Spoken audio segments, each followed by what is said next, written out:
கோயம்புத்தூரில் நடந்த ஒரு உண்மையான திகில் சம்பவம்.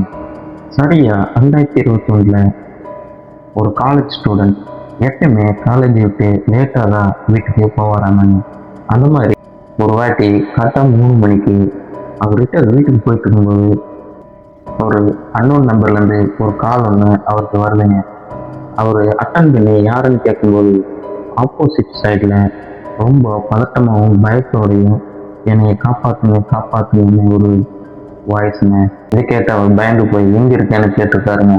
அதுக்கு அந்த ஆப்போசிட்ல இருந்த வாய்ஸ் பிரிட்ஜுக்கு கீழே இருக்கேன் அப்படின்னு சொல்லியிருக்கேங்க.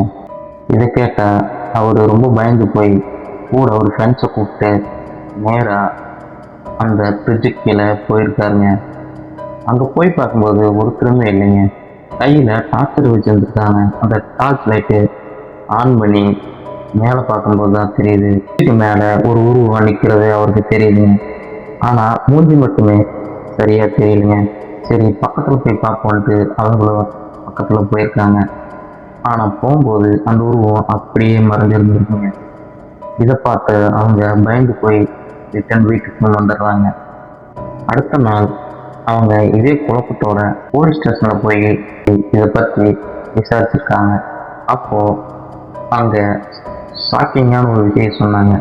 அது என்னன்னா, 3 மாதத்துக்கு முன்னாடி தான் அங்கே ஒரு பொண்ணு தற்கொலையும் பண்ணி வந்திருக்காங்க போலீஸ் ஸ்டேஷனில் சொல்கிறாங்க. ஆனால் இதில் என்ன ஷாக்கிங்கான விஷயம்னு கேட்டிங்கன்னா, இவருக்கு வந்த மொபைல் நம்பர் இறந்து போன அந்த பொண்ணோட மொபைல் நம்பர் தாங்க.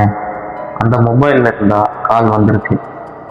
அப்போது இந்த காலை யார் பண்ணியிருப்பாங்க? கமெண்ட்டில் சொல்லுங்கள்.